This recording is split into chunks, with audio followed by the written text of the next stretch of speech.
What's up? What's up, y'all? Happy Tuesday. Happy December.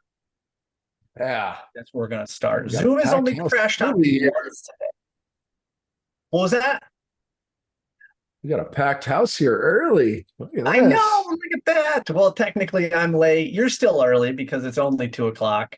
Whoa, Uh, shots shots fired. fired. Shots fired early. No, It's okay. you do it for the people. It gives them mild enjoyment for you to berate me every week. You know what? If that's why you think I do it, then you're exactly right. What's That's up, well done. y'all? Cool. Yeah. No, it's awesome to be able to see new names rolling in. Awesome, guys. So if you're watching this, you're watching it on three platforms, I think, at this point right now. One, you're on Zoom, which Whoa. is how we host it. So if you guys want to be able to communicate, interact, different things like that, or just see David shut his camera off. You can do that on all platforms. But anyway, you're watching on Zoom. That's the primary platform. That's where you can actually talk back and forth, comments, all that kind of different fun stuff. If you guys are on Facebook or LinkedIn, what up, what up? But also telling you when we host it live, it's on Zoom. So if you want to get on Zoom, the one thing that you have to do is go to norepsleftbehind.com. So literally just type in no reps, plural, leftbehind.com. It's super simple. It's free. Sign up, jump on, it'll send you the Zoom link every single week, and you can be here. So yeah. So David, I'm going to do this for you. Okay. I haven't opened this yet. Yeah, there we I haven't go. opened this yet. However, it's some of the most expensive water I may have drank in my life. This one is tea, though. Yeah, it's not water. I mean, that's where they started, right? That's right. That's right. So the I had the mountain spring water. It's great. So guys, with the five fatalities, death, I mean, it just feels like it's part of it. So if death is going to be a part of our sales life, it should be part of our hydration experience. And if Doesn't you like beer, Voodoo Ranger is a part of our our libation experience. and no Uh, part is this sponsored, and no part do we get anything if you buy any of this stuff. So Voodoo Ranger, if you are on here, we would accept some complimentary beverages, and we're happy to donations are always welcome. That's right. enjoy them during the session. That's right. All right. We're 2 minutes in. David here is 2 minutes early, so it's like this is I this. know, dude. I I always know. say you can't get time back. We literally got it when David showed up 2 minutes early. It's fabulous. Right. All right, I'm done now. I'm sorry. Okay, so real world guys, welcome, welcome.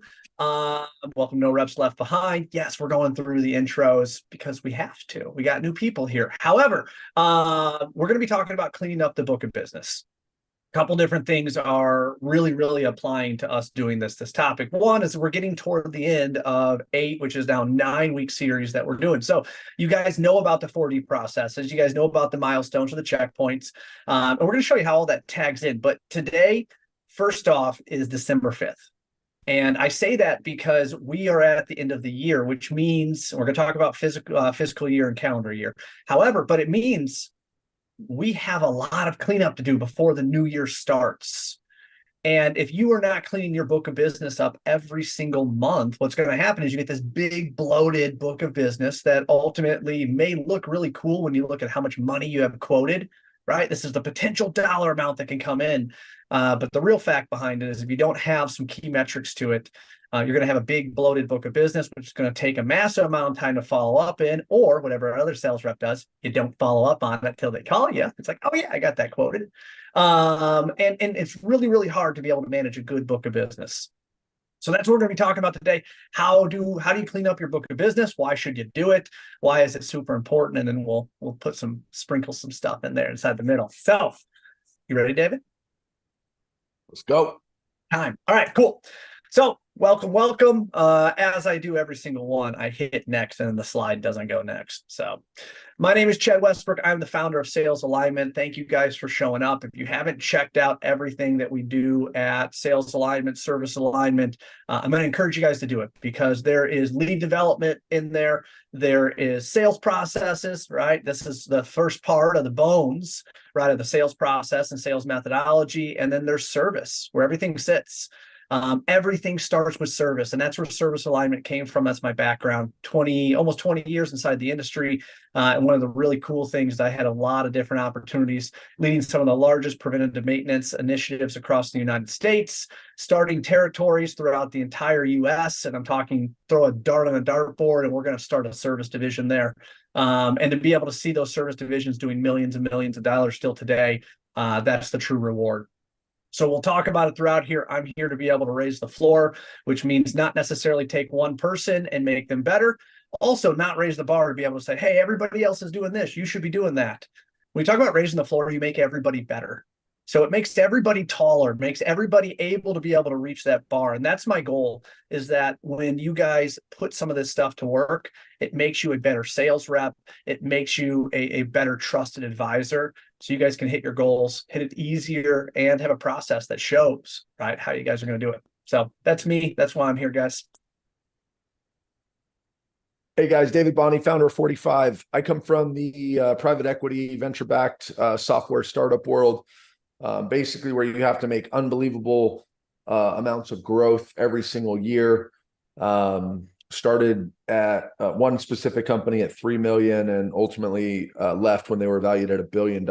But the point of that is when you're going through every year and you need 80, 85, 90% growth every year, right? You in 1 year, I remember we did 62% growth and we felt like complete failures. I mean, year over year to grow 62% in a business and feel like everybody just failed and did miserable. That's hard. But what that world taught me was there are strategies, there are ways to go through or go about your revenue and sales strategy that will allow you to exceed results beyond anything that you thought possible. And that's what Chad was talking about. When we talk about raising the floor, we want to raise the belief on what's possible. And because that's really all it takes in sales. When we just see somebody else can do it, that inspires us to go do more. And when we go work with organizations, essentially what we do is we'll focus on their lower performing reps, whether they're new or just struggling. And as soon as we get them performing and hitting quota and crushing it, it wakes up the middle reps because they don't want to be at the bottom, right? And they start performing, and then that wakes up the top reps and say, oh, there's something more we can do here, right? And that belief of what's possible continues to grow. So that's what this is all about. That's what we've been doing. I've been in sales leadership for over 15 years now. So you guys are getting, decades worth of experience from Chad and I, from all the mistakes that we've made, from all the things that we figured out the hard way. We want to lay out to you guys on a silver platter so you guys can just leverage it, maximize your performance, maximize your earnings, maximize your impact for your family and everybody that you care most about. Love it. Love it. Love it. So the one thing that came to mind when we're talking about this is extreme growth. And Dave, you could probably talk most about this, right? When a company wants to grow fast, a few different things, and this is first person like my world. First, a few different things happen. Number one, things get sloppy. If you don't have a good process, you're basically grabbing for anything and everything. And this is very real. I have a lot of new reps that I'm working with that just came on board, just got hired, right? And the first thing they have to do is they have to build a book of business. They have nothing to sell. They have nothing to quote, right? So they're knocking on doors, they're calling new people, doing whatever they have to do to be able to build the business, right? And that's growing your business, and that's hard. So when you go into that extreme amount of growth, and I say that because roofing contractors do it all the time. If you guys have a vision from your owner, what is the growth, or from leadership team, whatever it is, the faster you grow, the sloppier it gets if you don't have a process in place. And the sloppier it gets is the more uncontrolled the results are. So what David's talking about is absolutely incredible to even think about, that they were able to grow 68%, and that was a failure for what they did. And also through to be able to do it year after year after year, the only way to consistently do that is to be able to have a process. And that's really what No Reps is about, guys, is giving you, the individual, that process. This isn't about a company process or anything else. This is for you guys to be able to take little nuggets away from this, right? And to be able to start implementing it into your sales process so you guys can just turn that key just a tiny little bit every single week, right? Every single day, every single meeting. And that's what this is about, is giving you guys that process to be able to say, okay, I'm a $500,000 sales rep right now, and I want to be a $2 million sales rep. Think about that. That's a 400% growth. Don't get sloppy within that growth, right? Don't necessarily think the white elephant or the $2 million project makes you a $2 million sales rep. It doesn't. You guys need that consistency, right? That cadence of always bringing those opportunities in, always taking those opportunities out. And that means marketing is sold, marketing is dead. And that's part of what today is about, is really cleaning up that book of business. So Dave, you want to take us through buyer's intent? Yeah. So we focus a lot on buyer's intent, guys. And we got to this point with buyer's intent by doing a lot of buyer interviews, buyer interactions with a lot of the research that we do in the programs that we run. And basically what we wanted to figure out is, like, if based on the stats, if you don't want to talk to a salesperson, why? When you're treating our sales team or our guys like they're annoying you, why? Like, what are you looking for? Right. And so in going through that phase of research and really wanting to figure it out, this is ultimately what we heard. We took a lot of sentiment and we diluted it down into, they're spending their time and energy with a complete stranger because they intend to find a solution, and hopefully the best solution. But to what? To solve the actual problems, because our prospects are incompetent. They don't know what the actual problem is. We're all incompetent in the areas that we experience the most pain, right? So they want to solve the actual problem. They want to solve the actual problems causing them enough pain, because we only prioritize the most painful problems to put our resources towards. And then the problems that are keeping them from the most important outcomes. Okay. So this is ultimately what we figured out. This is their intention when they're engaging in the process. And we talk about pain, peel the onion, peel the onion, peel the onion, right? Sell the steak, not the sizzle, all this crap. None of that stuff, none of it makes any sense. Like, what the hell is anybody talking about with that? We get very scientific in all the stuff that we're presenting to you guys. This is very psychology based. Again, this is very buyer psychology based. So when we look at what the buyer's intention is, and then we look at what our intention then could be and should be as trusted advisors, we want to help them find the best solution to solve their actual problems, causing them enough pain and keeping them from important outcomes. The key on this, guys, is that if we're on the same side of the table with them, if we're now positioned as a strategic partner with our prospects, it completely changes everything from the dynamic. In terms of the dynamic. And I know what you guys were thinking. Oh, that one dude, there's no way. I don't care. You guys are going to hear me say this all the time. I do not care about that prospect that cusses you out. And it doesn't matter what you do.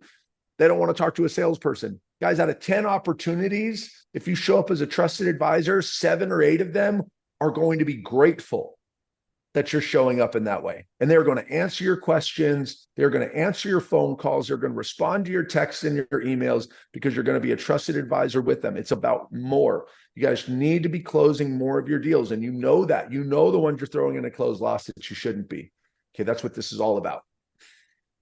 So I'm going to break this down for you guys a little bit, because there's a few different things as a roofing contractor, right, that I think about when I see this. So first off, and I'm going to go back here. They intend to find a solution, right? That solution is based upon their perception of reality.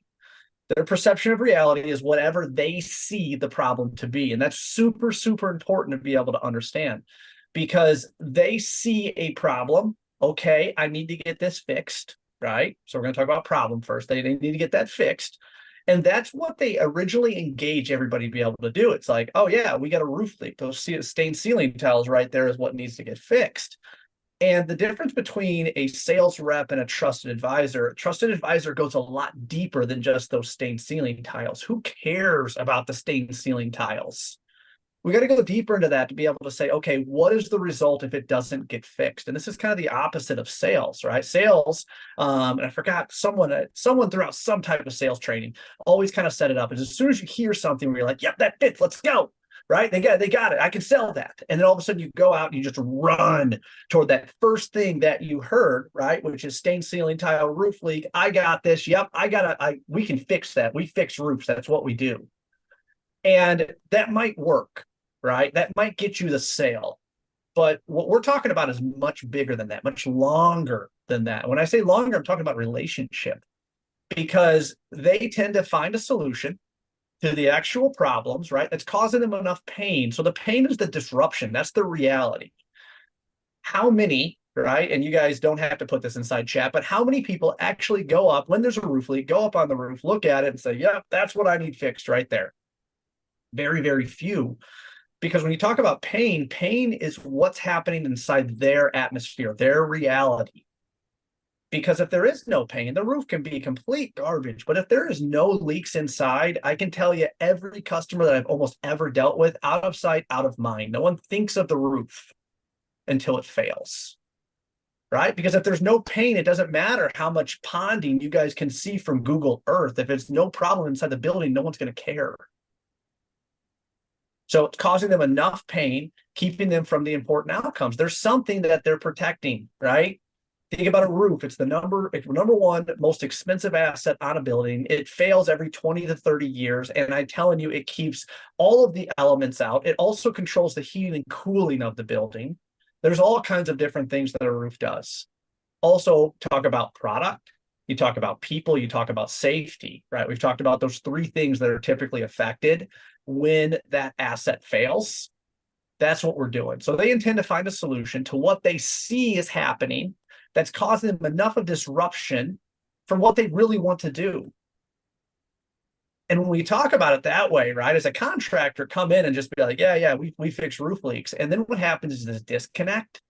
The disconnect that ultimately they think that they're buying a resolution, right, to what they see, their reality. These stained ceiling tiles are going to get fixed, but as a roofer, and I've sat on this side way too many times, Tori, so you go up there, you find your seams, your punctures, everything else that's going on up there. And then all of a sudden that same stained ceiling tile comes back. And what happens, guys?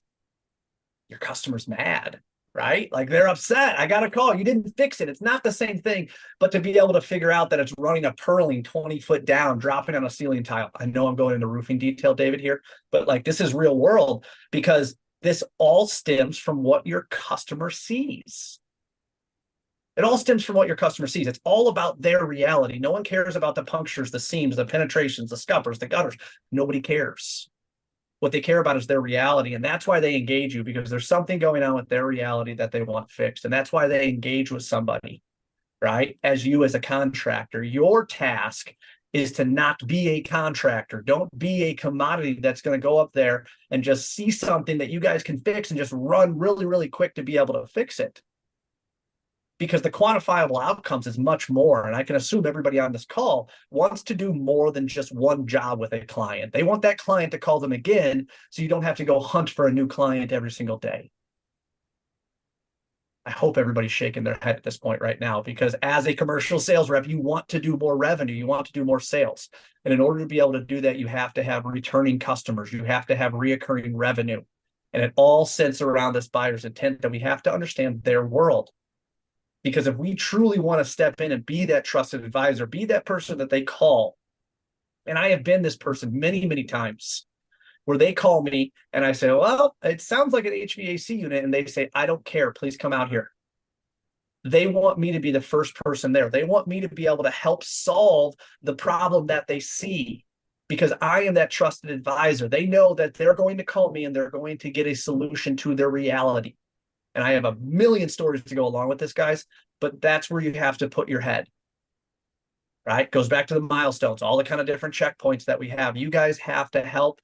You guys have to help them find a solution to their reality, not the roof. Too many times I talk to sales reps and they tell me about the roof deficiencies that they're quoting. And most of the time I'm nice, guys. But if you're in my meetings and we're doing this, I'm thinking inside my head, like, okay, this is great, but like, why is the customer going to buy it? That's when you know you've changed into a trusted advisor, is that you start communicating inside their pain and the pain that you guys are solving. Because again, go back to this, that's what they want. They want a solution to their problems, right? They tend to find a solution to solve the actual problems that's causing them enough pain and keeping them from what they really want to do.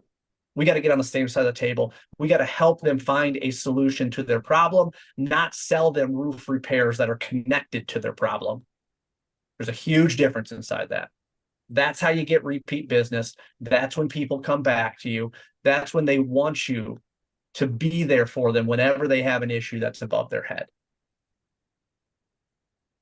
I know I took that really long, David, but hopefully that helped everybody connect the pieces, right? This is so much deeper than just selling a roof repair. It's so much deeper than they have a leak. I'm going to throw this one back on you now. Yeah. So all this, guys, it goes into the buyer's action plan, right? Because why so many people out there, let's just say that, talk about being a trusted advisor. They say, be more consultative, right? Nobody's teaching us how to do this. Okay. And the thing I want you guys to understand, when it comes to my background, when it comes to the amount of growth, heroics don't scale. So when it comes to the amount of growth that I had to be able to help create within the companies where I was a leader, heroics weren't going to work. I wasn't going to go find that next top performing salesperson. I was going to go find good, solid sales leaders and teach them how to go find good, solid sales reps that could go in and run a system that could scale. And that system needed to be like a playbook. I used to play college basketball. So we always had playbooks. There's something that we could rely on. And when it comes to sales, the vast majority of us we're just out there playing open gym. We're just running around doing stuff. And we wonder as sales professionals why we're not at the top of our game all the time. It's because we're not allowing ourselves to run a system. Well, the buyer's action plan is that. It's a series of questions that we can take our clients through, generally not a script, right? It's a playbook. It's a set of questions that we can take them through, probe where necessary, and be able to create a plan of action for them that will create value by the end of the call, whether they end up choosing us or not. But in the process of creating that value, they will see that we are the ones that are best positioned to be able to help them. Well, everybody else is just, trying to take them out to lunch or getting them to know, like, and trust them, all this dumb stuff. You're actually being respected. You're seen as a trusted partner who they respect. And you're on the same side of the table. So this is that buyer's action plan. This is that staple. We're not just telling you guys to be trusted advisors. We're teaching you guys exactly how you can go do it. We want you to make this your own to a certain extent. This isn't just, shut off your brain and just go ask questions and magical things will happen. You still have to execute, right? Just like just like within a playbook. But that's what that's what we go through every single week on this, sections of the buyer's action plan, to show you exactly how this stuff works and how it all comes together. Now we're at the tail end of that, of how do you leverage this to really discover and disqualify people to keep your book of business clean as we're looking at 2024. Did you just call lunch dumb? Yeah. Going to get margaritas and chips and salsa with your clients isn't going to get them to want to spend money with you. Okay. Understood. But I would love the chips and salsa and margarita. But I agree with you. But if it was that easy, telling you, I'd be drinking margaritas every day, guys, every day. But that is a sales objective, especially for all you advocates. Chad's an advocate for all you advocates out there, all you relational sellers. They don't care. They don't care. Yeah, that water I'm drinking, that's right. This is bubbly water, by the way. This is good stuff. Suppresses your appetite, hydrates you all at the same time. Chris, you're live in the chat. I love it, buddy. This water, I will close a client when I'm on the same side of the table with them and I'm teaching them how to be better performers. Don't have that big lunch. Have some bubbly water. Don't have that sugary Dunkin' Donuts coffee. Have some bubbly water and you will stay energized throughout the day. You'll find David sitting in a boardroom. You'll find me sitting up top with the margarita. So hats off. All right. Buyer's action plan, guys. So we're going to go through this because we're talking about cleaning the book of business up. And the great part about having a sales process, especially one just like this, right? This sales process allows you to be able to go back in to every step of the way and ultimately do what we call halftime, which is go back into the opportunity and see, do they fit, right? Do they check the boxes? Do they still check the boxes? That's a huge, huge part because they may have checked the boxes when you guys originally spoke to them, but there could be something that changed. So when you're going through your book of business, I'm going to challenge you guys in your opportunities to go through these three. And if you do not know the information, number one, pick the phone up after this. Pick the phone up and call them. Don't be afraid to start a new conversation with them. Don't be afraid to be inquisitive and to be able to say, I got a question for you. And I know I didn't ask this before, but is there anybody else that's involved in making this decision happen? If you missed it, that's okay. That's perfectly fine. But ask the question because it's those little pieces, if we miss it, that creates that 2 degrees of separation. So early on, I know we haven't done it or spoke about it a little bit, 2 degrees of separation. When you first meet with a customer, you are perfectly aligned to him because you're in discovery mode. Like, tell me about your world, man. What's going on? You got a problem, you got a goal, and you guys start perfectly aligned. But once you start missing these little pieces that we're going to talk about here, what happens is you guys start getting just a little bit off track. And by the time you get to delivering the proposal, those little pieces that didn't really seem like much put you inside different worlds, right? Different countries, different states, whatever you want to call it, by the time you get there to delivering the proposal. So that's a huge, huge part. If you don't have this information, or you're assuming the information as an advocate, I know David's going to call that out. I assume a lot of information. That's a very, very hard thing for me personally, based upon my sales personality, right? I sometimes don't make it as emotional or painful as it should be.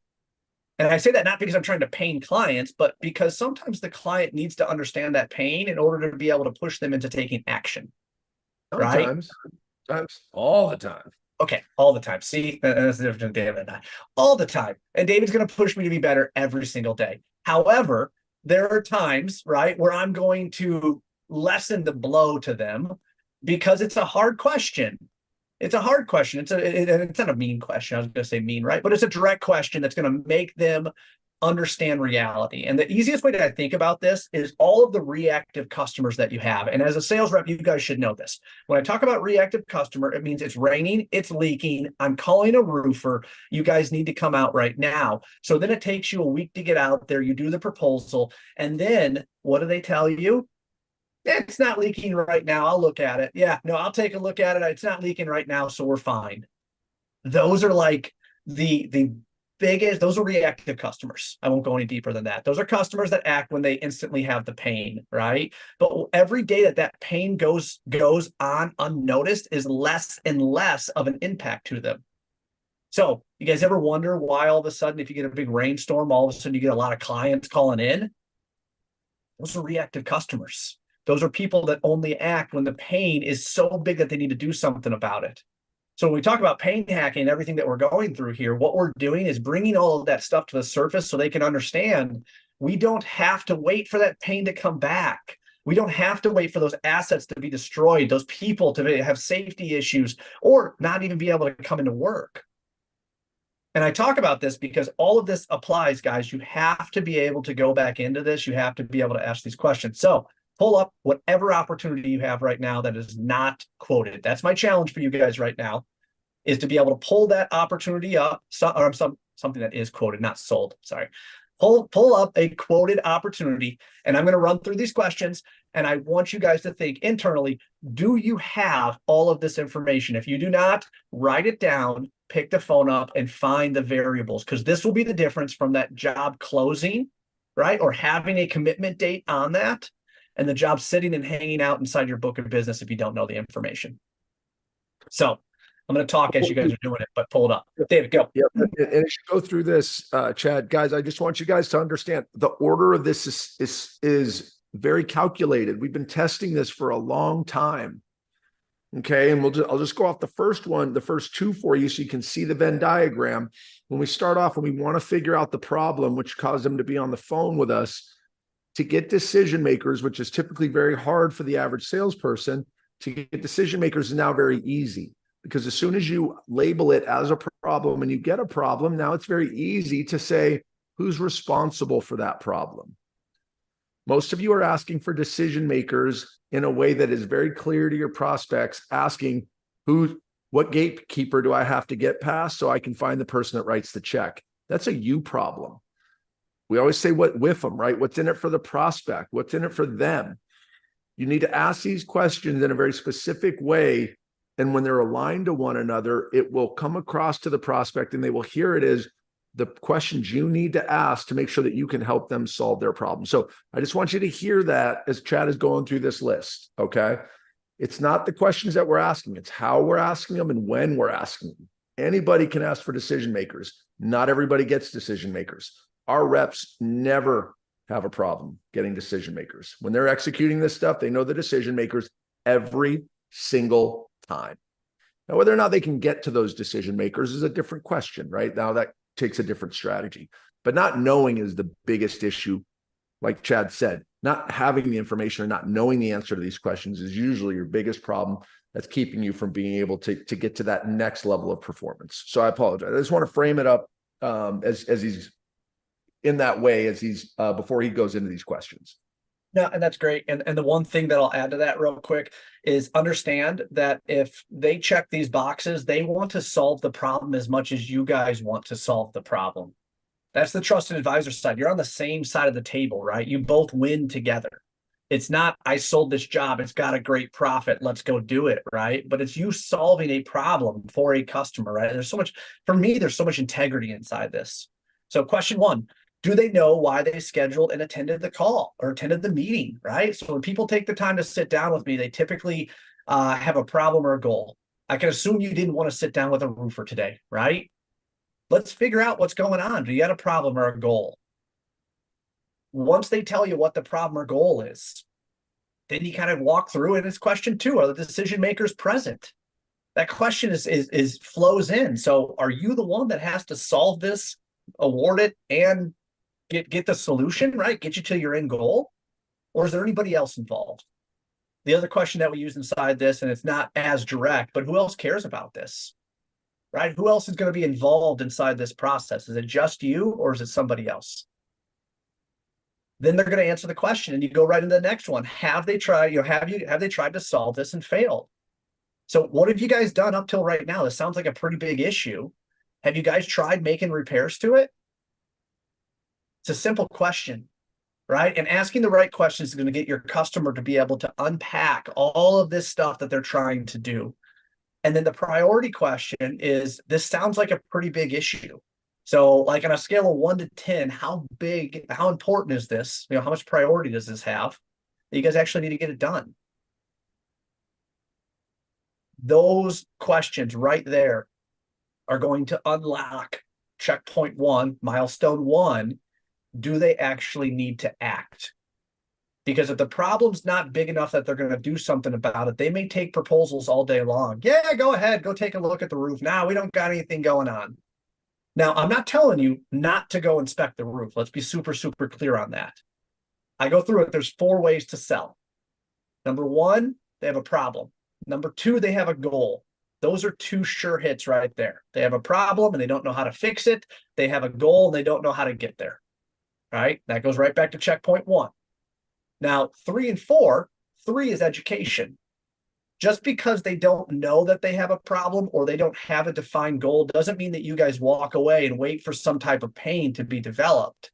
There are tons and tons of customers out there, building owners, facility managers that want to be proactive, that don't want to reactively deal with situations. And that's where number 3 comes in, which is education. Educate them on the assets. Educate them on what you guys are doing and how you guys help get more life out of a roofing system. I had a conversation earlier today. We talked about it on the northern states with snow. As soon as snow hits that roof, as soon as snow hits the ground, it takes you longer to be able to get there. You have more safety set up. You have to move that snow in order to be able to find it, which at the end result makes it more expensive for your customer. So I'm just telling you right now, while we have no snow on the ground, now is the time to be able to make repairs, because if leaks show up afterwards, typically there is an increase just inside the labor it takes to do the work. That's education. The last one is fear. Don't go down fear. Fear is, oh man, you guys haven't cleaned out, you haven't checked the roof in 3 years. It's probably completely destroyed. You should do something, now, otherwise you're going to have major issues. That's fear. No one has ever built relationships on fear, right?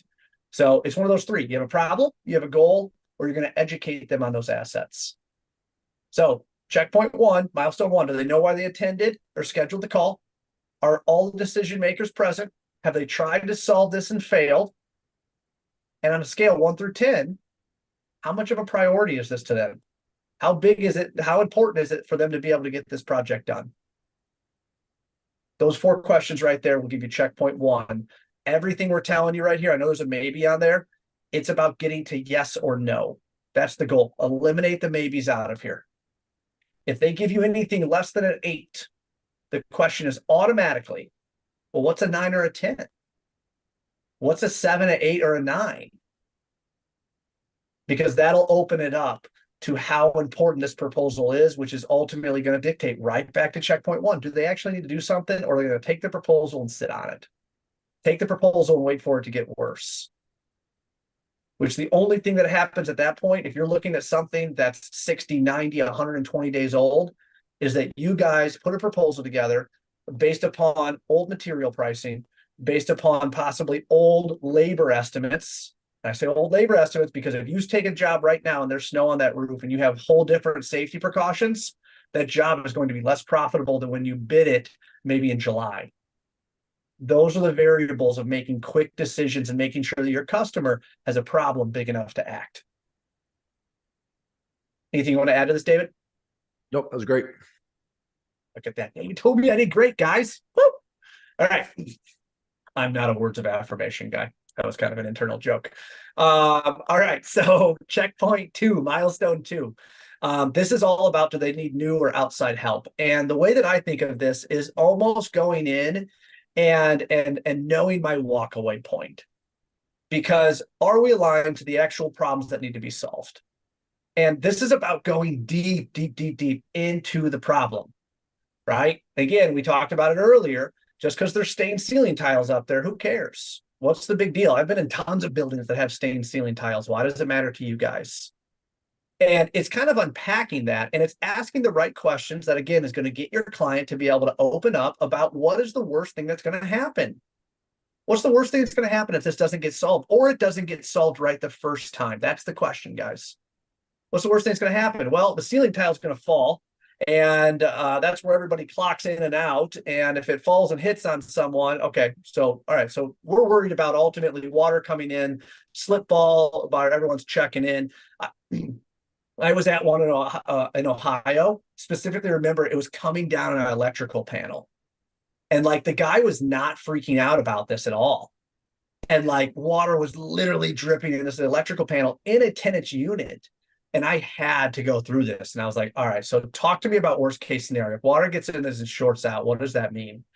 And he goes, looks like I'm calling an electrician. I was like, looks like I call an electrician, dude. You're going to be rewiring this entire box. Like, that's insane. Like, we got to get this fixed.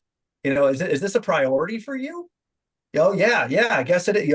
And we went through this whole thing. So we aligned on the actual problems that need to be solved. It's just not water coming down the wall. The water is getting on the electrical box, which is an insane safety risk, right? Let alone having to be able to take care of any damage that's caused once water gets in there. Are the expected outcomes enough to fund a solution? So if we were to be able to stop the water that's coming in on the electrical panel that could possibly short out this entire strip mall, is that enough to be able to create some type of budget, right? Enough to be able to fund, I'm sorry, I'm switching inside here. Enough to create the expected outcomes, enough to fund a solution. Is this a big enough problem that you guys are going to put money toward fixing it? And then the next one, do they have an adequate budget to be able to create these outcomes? And this is always a very, very typical question that I get challenged on. No one's going to give me the budget. No one's going to tell them the number that we have. And that's not what I'm asking. What I'm asking is, how do you normally go about buying something like this? I'm not asking what your number is. You don't have to tell me what your number is, but how do you typically go about buying something like this? Do you have a dollar amount that you can spend up to? Or do you have to go through multiple steps? Go to a VP, go to a board, go to a strata, whatever it is, right? Do you have multiple steps in order to be able to get this approved? And how does that budget even come about? If I was to give you, and this happens all the time, someone calls in, says they need a roof replacement. We go out there, we're super happy about giving them a roof replacement, but we don't ask the approval question, right? Do you guys have an adequate budget for this? And I can't tell you how many times they've said, well, we've had a lot of leaks out here. We're just done with leaks. We're going to replace the roof. Nobody finds $250,000, right, within a week. And that goes into decision makers. That goes into expected outcomes, right? If we were to fix these leaks, is that a big enough, is that a big enough outcome for you guys to spend $250,000 replacing the roof? And then how do you go about buying a roof? Have you ever had to go about buying a roof before? If not, he's on a journey of his own. He's going to be finding out about this. He's going to be learning about this. This is a huge, huge part of it, right? And then finally, why don't you guys just do it yourself? Do they have the internal resources to be able to solve this? And it's not just doing it yourself. Why don't you guys just use the contract reviews for a couple of years? Can I ask why you're getting additional bids?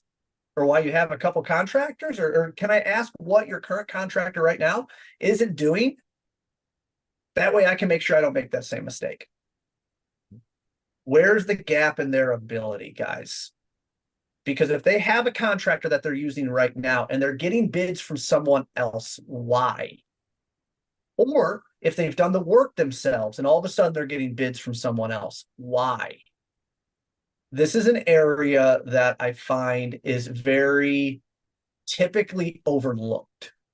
And it's overlooked because, one, it's like, if I say this, I'm going to lose the job. And let me tell you something. If you lose the job because you say this, you never had the job. So ask the question, figure out, get that clarity of understanding what's going on. Because if there is that seed of doubt, that 2 degrees of separation, where they're going to be looking at it and you're like, man, I got this. This is my job. And all of a sudden you found out that they gave it to the roofer that they were using. Yeah. You know what? Because your solution wasn't better than the one that they gave. That's a huge, huge thing to understand. What is your contractor that you're using right now not providing to make you guys get another quote? And I can't tell you how many times I've been on both sides of the fence. They say, we require to get 3 bids. Your bid number 2 and bid number 3, you never had the job to start. Ask those questions, guys. Don't be afraid to ask the questions that truly matter, because that's going to get you to yes or no. So do they actually need outside help? Yes or no? Not maybe. Do they actually need new or outside help to be able to get the job done? Anything you want to add, David? At the highest level, guys, remember, all these questions are just putting you in position to answer the 2 critical questions that you need to have answered before you go into the proposal phase. Is this actually painful enough for them to need to take action? If you establish that, you will get more deals across the line faster.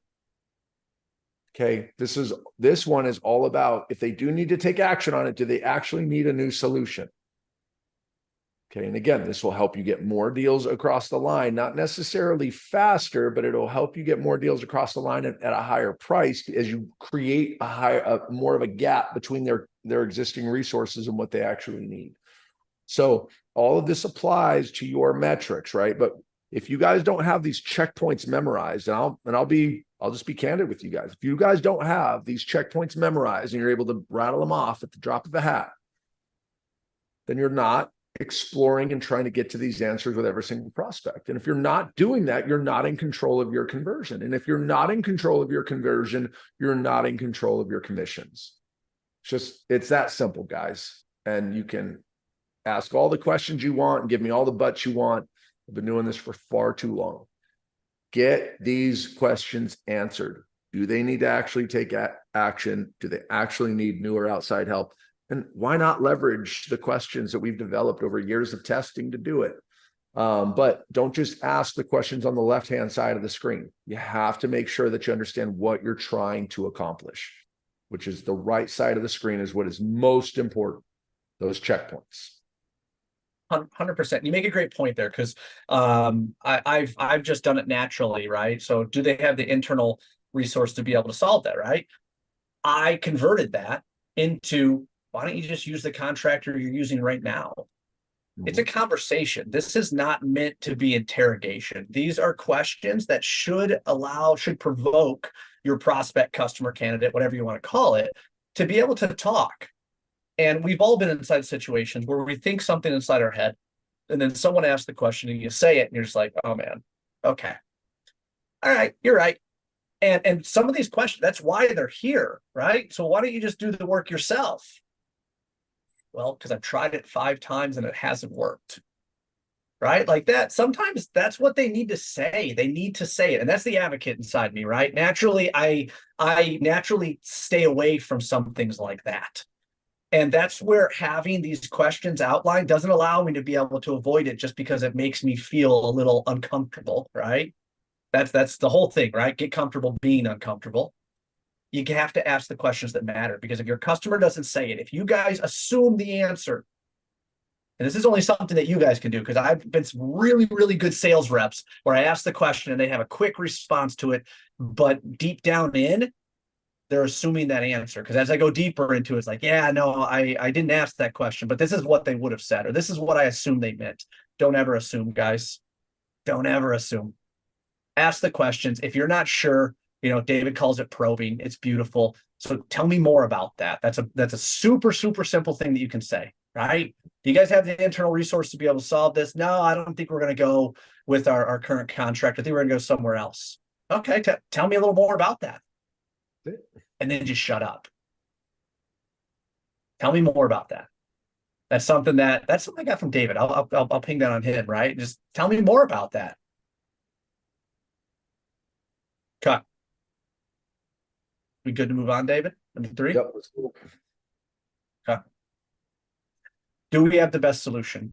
So what we've done up to this point, checkpoint 1, checkpoint 2, is ultimately say, do they have to act? Do they have a problem big enough that they're going to spend money on to fix it? And do they actually need new or outside services? Checkpoint 3 is about positioning yourself as an expert, because we know they got a problem. We know they got to do something about it. And we know they don't have anybody to accomplish it. Right? So they have a problem that they need fixed. They need a goal that they need to be able to get to.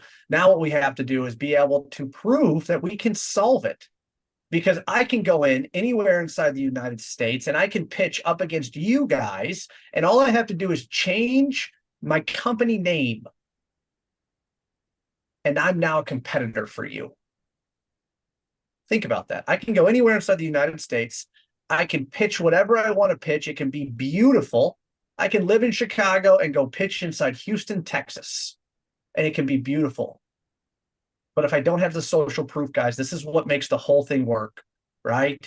Do we have proven history of solving these problems? So if it's a customer that has a leak, a customer that has some type of unique problem, whatever it is, you guys need to be able to have the social proof to show, right? David talks about a doctor's visit, right? You go to a general practitioner, you go to a specialist. You go to a specialist because he has the social proof, right? He has the backing to be able to say he is a specialist within knees. He has done this surgery hundreds of different times. So do you guys have a proven history of solving these problems, and specifically solving their problems? That's the real key word there, because everybody's going to think that their situation is unique to them. You guys have to show them uniquely how you're going to solve their problem. Are they clear on how our solutions solve their problems? Which means we're not a commodity. We're not just going to go up there and just fix the roof, because if that's what we do, we might as well just be low price.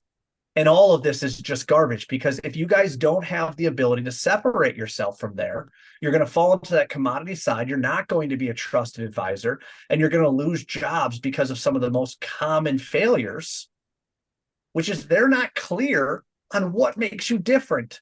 We've done all of these work. We've asked all of these questions. So how is your solution unique? What is your special sauce, right? This is something that you guys need to look deep inside your business, right? What makes you guys unique? Are they clear on how your solution specifically solves their problems? And the last one, timeline and deliveries here. Do the delivery methods and milestones work for them? And I have a ton of examples inside here, but they're going to buy something from you. If they buy a re-roof for you today, how long is it until that re-roof gets put on? How long until your guys start working on that roof? My perception of reality could be I buy it today, you guys show up tomorrow. Your perception of reality means you buy it today, you guys show up in spring. Guys see the differences there? I fix a roof leak today. My assumption is that if you guys go on my roof and you fix it, that leak stops right now. Reality is that water is completely saturated within that decking system and it's going to leak for 2 more days. Those are the disconnects, guys, that if we don't align the delivery methods and the milestones, that it doesn't matter how beautiful the sale is or how specific we are, we're going to fail right off the bat. So David, you want to add some stuff to this, sir? Yeah. So one of the comments in the chat just likened it to a doctor's visit, right? Same thing if you went to go see a heart doctor. And we talk about the date versus doctor visit all the time, guys. Stop courting your prospects and start helping them get healthy. Their roof is sick. The building is sick. This is a very same parallel. So if you ever need an example of what this looks like, just go schedule a doctor appointment, go schedule a checkup, and just watch the process that they go through. It mirrors this, right? But if you're going to go through and accept a treatment plan, if that doctor's doing the right stuff, they're going to come in and they're going to say, okay, so just to frame this up, we specialize in solving these problems. This is why I started this practice, because nobody else was solving these problems. Nobody else was able to catch this preventative disease or this preventable disease, or nobody else is able to work on a shoulder in this way, right? And then when they get into a clear solution, they're not going to talk in all the medical speak. They're going to talk in layman's terms to you and about the things that only matter. Your shoulder's hurting here because of this, and that, boom, boom, boom. Right? But they're not going into all the technical terms, having your eyes just roll up in the back of your head because you're so tired of listening to all this nonsense that doesn't make any sense to you. And then the delivery and timelines is when are they going to experience value? Chad nailed it with, yeah, let's make sure it's a quality sale, because remember, the relationship is where you're going to get the most value out of this. And remember, in the absence of information, people will make up their own. So if you don't talk to them about the delivery method and timeline, they're going to make up their own assumptions on it. And then if you guys don't meet whatever their random assumptions were, you're now at fault. And the relationship is at risk for no freaking reason, right? That is a huge deal. Don't fall into that trap. Give them the delivery method and timeline, but also tell them when they're going to experience levels of value. Okay, and when we get to this point in the process, we make sure that we're extremely communicative. Blah, blah, blah, blah, blah is going to happen. We keep everything clean. We make sure that you're not having any issues on your site, or whatever the stuff is. But you can put in those value points, and then they go, oh, that's great. Yeah. Oh, we had that experience before, where our customers or students or whatever were, everything was loud and everything was left messy and everybody was complaining about it. We don't want to deal with that again, right? But now you've talked to them about those key value points. But again, guys, it's about being proactive. You have to take control over any perception that your prospects have, because their perception is probably not going to err on the side of benefit for you. Okay. So, and ultimately, all of this stuff. Yeah, go ahead. No, I was going to say, I hope that you guys have whatever that opportunity is up and you're looking at it, because these 3 checkpoints, as much as we've done this, we've talked about it all on a sales side, guys, and now we're going to be able to use it to be able to clean up our book of business, which means we're going to ultimately find the most, trying to find the right word, right? The most priority customers. What you're going to sell, and this is ultimately what I'm trying to tell you, what you're going to sell today, this week, and next week is typically the stuff, and the following week is typically the stuff that's already in your book of business. It's already there. It's already quoted. You guys understand what that time frame is? If you guys find an opportunity today, the chances of you guys finding that opportunity, quoted it, and selling it this week is extremely limited. Now, I know you're going to look at me and say, you know what? Nope, I've done it. And I know that's great. But look at the averages of how many opportunities you put inside your book of business and what's the average lead to close time. It's not a couple days. So look into your book of business, because the work that you guys do today, the leads that you find today are 60 to 90 days out. The quotes that you deliver the day are typically 30 days out. And what you sell today, tomorrow, anything else is already in your book of business. And that's why we're talking today about cleaning your book of business up. It's a huge, huge part. So what I want to end with is going through the revenue reapers. Now, we did this, I think, in week 2, but this is going to help you guys understand just because deals die, that's not a bad thing. You have to take stuff out of your book of business. You do not have an option, because if you do not take stuff out of your book of business, it will become bloated. And the only thing that's going to happen is that you guys are going to follow up on opportunities based upon either A, what you select for the day, or B, who calls you. And that is an order taker. I'm sorry to be mean about that. That's an order taker, is that when someone calls because you've delivered a proposal, we want to be a trusted advisor. We want to help them solve issues. We want to proactively make sure that we're solving issues before they become problems in the building. That is a trusted advisor. So, Dave, you want to take us through Revenue Reaper, sir? Yeah. So revenue reapers, we call them also the 5 fatalities. These are the 5 reasons why your deals are dying. Trust. So if you guys can see, a lot of this is feelings based. So a lot of this, what happens is we allow our prospects feelings based on usually their past interactions or an absence of information to be able to get in the way. So trust is a skepticism about the salesperson or the company's credibility. Competition, internal, vast majority of the time, sometimes external, is perceived superiority of other options, speed, pricing, or feature set. Price, as a customer may feel your offering is too expensive or beyond their budget. Timing is a belief that it's not the right time to invest or that other priorities take precedence. And product fit is your offering doesn't meet their perceived needs or solve their problems. So again, a lot of this is perception versus reality, guys.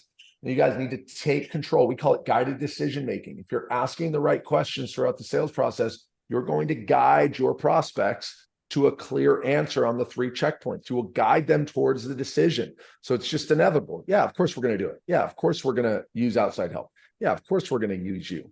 What are you talking about? Like, all this is understood. Let's just go. That's the posture you should be living in as a salesperson.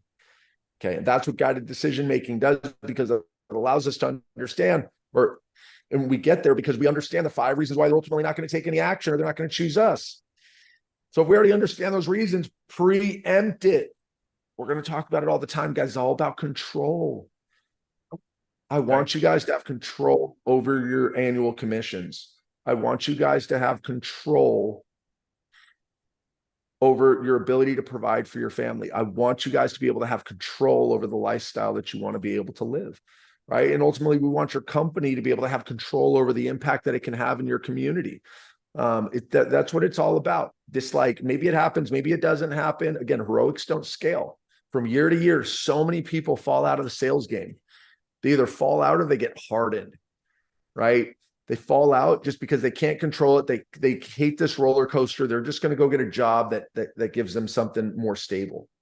Or they become hardened and they become pessimistic about their ability to actually control these results. And they start to buy into all the flippant excuses out there on why they are not able to produce what they should be able to produce. And as soon as you buy into those excuses, guys, it's like drinking poison, right? It's just like, you're just allowing yourself to get poisoned inside. Let go of all the excuses. There's more than enough meat on the bone. There's more than enough opportunities out there that you should be closing, and you know you should be closing, but you're not. It's not about the ones that are unclosable. Who cares? Those are always going to be there. You guys need to be closing more of the ones that you should be able to close, and that will change everything from your confidence level, your stability, and ultimately your earnings. And that's what this is all about. 100%. All right. Take the 3 minutes that you guys have, start working on your book of business. The one thing I'll tell you is that you should not practice in front of your customers. Having this presentation down, understanding the questions, and being able to do it efficiently, and I'll say skillfully, is what will make you guys experts at this. Don't be afraid to take the questions. Don't be afraid to record yourself. Don't be afraid to role play, either with a significant other. Don't be afraid to role play with your boss. Don't be afraid to role play with another sales rep back and forth. You have to have that humbleness, right? To be able to learn and to be able to take feedback. That's a huge, huge part of this. Very, very seldomly, never, right, is this going to be done perfect. And that's why there's halftime. That's why you can go back in, and no one has 100% close ratio. Things are going to die, guys. But what I'd tell you is I would much rather quote 10 jobs and sell 5 than quote 50 jobs and sell 5. You guys can get to that point when you guys are being smarter with what you have rather than working harder or longer. Yeah, Dave, good. So back to the point you were just making with role playing and practicing, Chad. So your kids are in soccer, right? Mhm. What if they came to you and said, yeah, practice, I'm good, Dad. Can you just tell the coach I want to be there for the game? I had that player. Right? What Yeah, does that tell us? That tells us this is the wrong sport then, dude. We need to get you out of the sport. You don't love it. If you don't want to practice, you're not going to play. that kid Like was lost. it's just not, that's just not what this is, right? So it's the same thing, guys, for you and your kids, right? Like I'm sure a lot of you guys have kids that are in sports. We make them practice. Why don't we do it to ourselves? Guys, it's the same thing. Don't practice in the game. You guys get this information and you're like, ooh, man, I can't wait till I have my next prospect meeting. What? Don't experiment on them. Don't practice on them. It's like saying, oh, I got some new plays. Team, not going to show you yet. We'll wait to break it out in the big game. What? Right. It is so ridiculous, guys. This is change. We're changing the game here, and we're asking. That's what Chad's asking you guys to do. The very thing that we ask our kids to do, we used to ask ourselves to do. Got practice. Sorry. Nope, you're good. We're at time, guys. I appreciate everybody here. I appreciate everybody showing up. Spread the word. That's my request. If you haven't joined the Facebook group, go ahead and do it. The QR code that's been floating around each one of these slides. Join the group, guys. I'm constantly posting stuff in there. It's conversations. The group is as good as you guys make it. Just know it's a group of dedicated commercial individuals that want to be better. And that's ultimately what I'm here for and why we do this. So appreciate everybody joining up. Have an awesome rest of the week. Happy December, guys. Clean that book of business up. That's my one thing I'm going to tell you. Clean it up. If they don't check the boxes, it's okay to say goodbye. They can always come back. Something dead can always come back. It can come back in the form of a new opportunity or even maybe just a new job in general. But don't be afraid to say goodbye because you guys are going to get time, energy back, which are two things that ultimately are very, very hard to get. So appreciate everything, guys. Thank you. Have an awesome week. See you next week. See ya.